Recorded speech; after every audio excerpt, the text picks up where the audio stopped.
Well, Mr. President, platform guests, members of the Board of Governors, members of the Academy, staff, all of the special family, friends, and special guests gathered here today, and of course the exceptional graduates we honor today, welcome to Convocation 2015.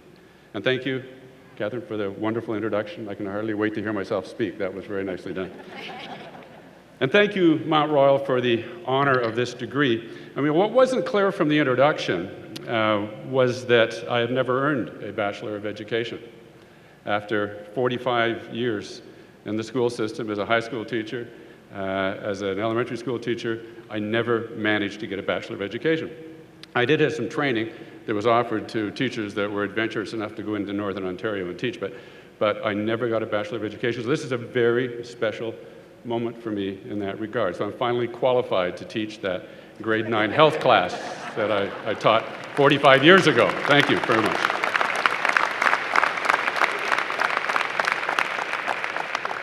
Well, in all seriousness, I am immensely honored and proud to join the first graduates of the Mount University Bachelor of Education program. Seeing you graduate from this program is indeed a dream come true for me, and so thank you from the bottom of my heart for letting me celebrate this day with you. It does mean much to me. And I'm delighted to be able to address the graduates of the 4 faculties here today. However, I am realistic. By my rough calculation, my wife Sheila and I, she's here today, did a little bit of a calculation, and we figured out that I've heard about 96 convocation speeches over my career. And I have to admit that I have great trouble remembering many of them. You know, it's understandable. Convocation speeches are the toughest to give. For example, today there's the expectation that in my allotted 5 minutes, Mr. President, is that fair enough? I'm in there? Somewhere in there. I will send you off into the life's abyss with something wise, something motivational, something you will actually remember. Well, good luck on that. I suppose I could do something outrageously memorable. I remember one of my valedictorians did a backflip off the stage to finish his speech. I do remember the speech of Lynn Johnson of the For Better or Worse cartoon strip. She drew her speech on an overhead projector. Well, I can't draw. I haven't been able to do a backflip for 50 years. I thought of singing my comments today, but that would be memorable for all the wrong reasons. I don't play the pipes like your president. It must take a lot of hot air to do that, Mr. President. I've been told that. It does. That's really okay. Of course, I'm aware that today your brains are already shifting into the celebration mode, so the last thing you might want to hear is another word of wisdom, and I also realize that I'm the last person standing between you and actually getting your degree, so I'd better get on with it. Well, let's get back. Forget the remembering part. Let's just get on with the wise and the motivational. So in order to give you as much advice as I can in a short time, I've scanned actual convocation speeches that I've heard or read, and I picked 10 pieces of advice to share with you. So we can call them Dave's top 10 pieces of wisdom and motivational convocation advice. I think I should have had Letterman's job, but they didn't give it to me. So here they are. I'm going to read them to you. Number 10, your time is limited, so don't waste it living someone else's life. Number 9, it doesn't matter that your dream came true if you spent your whole life sleeping. Well, these are all real ones from somebody's speech, so, you know, be respectful there. You know. The person who you're with most in life is yourself. And if you don't like yourself, you're always with somebody you don't like. Number 7, you will never see a U-Haul behind a hearse.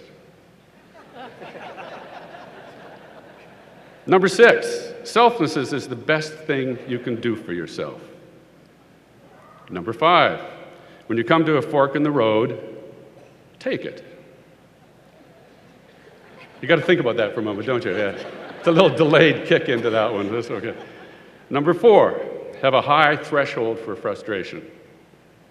Number 3, be an activist, not a clicktivist. I'll get to that one in a minute. Number 2, make your bed and hang up your bath towels. So there you go. You can pick the one that you like best. I mean, how can I possibly improve on these? I have to admit, I'm not sure what some of them mean, but they do sound wise. Like the dream and the sleeping one. That's from a J.K. Rowling speech. I guess she thought up Harry Potter in a dream, so it was good for the speech. Well, the U-Haul one is cute. Didn't you think that was cute? Well, I guess it means that you can't take it with you, so enjoy it all while you live. Well, with the apparent level of debt for Canadians today, I'm not sure most of the people I know actually need that advice, but anyhow. The make your bed speaker was probably making a good point, that if you take care of the little things in life, the big things will take care of themselves. Well, I'm not sure if that's totally the case, but this one will certainly make your spouse or your mother happy at any rate. Well, I especially like the collectivism one. Did you get that one? You know what that means? So, I don't know about you, but I'm getting a little tired of people, and I call them collectivists, or some people call them collectivists. I call them slacktivists. And these are the folks that salve their social conscience with their Facebook reposts and 140-character Twitter rants, right? Like activism with the click of a mouse doesn't cut it. Act, don't click, okay? However, I have to tell you, Lawrence Yogi Berra's When You Come to a Fork in the Road advice is one of my favorites. So now that you are graduating, I know that many of you are stressing about what you're going to do next. Will it be the right thing? How long do you have to wait for the right job? Will it pay enough? Where should I live? Well, me, I'm going to tell you, I more stumbled than planned my way through my career. My work life took me to Baffin Island, to the West Indies, several provinces, and a dozen jobs, and as my wife often reminds me, a dozen apartments. None of them were the perfect job or the location. My first job after a new chemistry degree was shoveling asphalt for a paving company, and my second was slinging beer and bartending. It took me a few years before I could personally get around to saving the world. There was no grand career plan, no aspiration in grade 4 to be a university president someday, just a commitment to take opportunities as they came up, and here's the important part, to do my best to succeed at that opportunity, whatever that opportunity might have been. I was the best asphalt shoveler that company ever had. You know it can be a long, absolutely, thank you.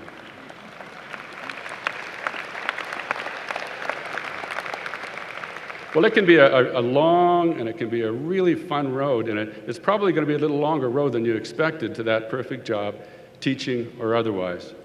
And for most of you, it will likely be in jobs or in places that you haven't yet heard of. But don't wait for that job to be invented, or for it to come to you, or assume that any experience is a waste of time. I often semi-joke that the best preparation I had to be a university president wasn't the PhD in administration, but that stint as a bartender. So, old Yogi Berra had it right. Since you are now at a fork in the road of life, just take it. I guarantee that the one you take will be the right one. In hindsight, I don't think I ever took the wrong fork. Of course, the beauty of life is that you never really know, do you? Okay, but now I know that those of you who were paying attention when I read the list knows that there was something missing. What was missing? Number 1. Good. People were paying. See, they remembered something. This is good. Well, okay. I'm going to give you my number 1. And this one isn't plagiarized from other speeches. And it is my primary message to you today. As I reflect on my career, I can only come up with one answer as to how I managed to drift in my life from an unqualified high school teacher to the president of 2 Canadian universities. It was really quite simple. I was fortunate to be surrounded by very inspiring, very competent, and very caring people who had something to teach me, and I listened to them. The listening is the important part. These inspiring people can come from unusual places sometimes, and I'll give you some examples of some life lessons from my career. Living as a visible minority in the Arctic and in the West Indies taught me the uncomfortable distortions of judging people by their race and color. My time with my many Inuit colleagues in the North fills me with shame that in 2015, less than half of our Aboriginal students graduate from high school, but also fills me with hope today that the recommendations of the Truth and Reconciliation Commission might finally lead to a sea change in the public attitudes towards our First Nation peoples. The women I've worked with, not to mention 2 wonderful granddaughters, inspire me to champion all aspects of gender equity in our society, whether in the boardroom or in the sports field. Many gay colleagues over the years continue to cause me to wonder why there are still remnants of homophobia in our society. A polio survivor colleague caused me to question why a portion of our population will still trust the opinions of media celebrities over the conclusion of science when it comes to issues such as vaccination. That grade 9 health class, a group of misfits in 1970, fueled in me a passion for the value of our Canadian public education system that has only grown stronger over the years. That's a system where every child, regardless of social circumstances, can have an equal chance to reap the benefits of our bounteous Canadian life. And of course, Mount Royal students, all of you, and some of you were here when I was, taught me the value of a public university that focuses upon the students' successes, not upon my successes or upon those of my academic colleagues, but upon your successes. Thank you for that. I could go on, although I'm going to tell you, those are my lessons. You can't have them. You go out and get your own, okay? But I think you get the point. The people around you can inspire you to question things and can inspire you to change. All you have to do is listen to them. But most importantly, I have to tell you, I've been fortunate in my career to simply be surrounded by some incredibly competent people, and I give them much credit for my career success. And the best example I can give you is right here at Mount Royal University. The dedicated faculty like Dr. Nested, who birthed and nurtured the new Biet, are such persons, as are the Mount Royal vice presidents, deans, and directors, and faculty and staff who made me look good by their competence. They are the ones that taught and inspired me that MRU is destined to be the best university in Canada on all measures of student success and satisfaction. So my sincere thanks to all at MRU for your skill and your inspiration. Thank you very much.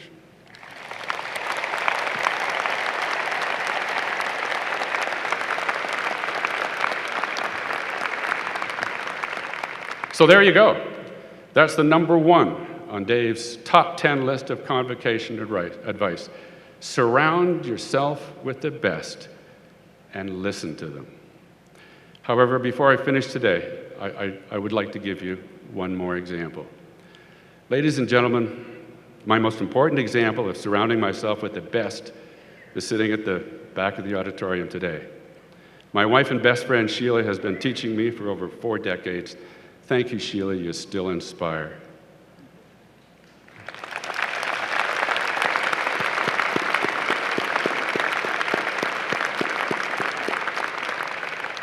Graduates, my advice to you is that sometimes the best are closer than you think. Listen to them and be grateful. Well, I think it's time to get on with giving you that well-earned degree or diploma. But before I do that, I would like to congratulate you on having such a wonderful day today. And I'm going to tell you a little story. It's a story I like about the young boy who came home from the circus with his dad, and his mom asked him, "How was your day at the circus?" And the little boy looked up at his mom and said, "Oh, Mom, that was the second best day of my life." And the mother looked down at him and says, "Second best? What was the first best day of your life?" The little boy looked up at her and says, "Mom, I haven't had it yet." Graduates, this is a wonderful day. Your best days are yet to come. Thank you for letting me be part of your convocation.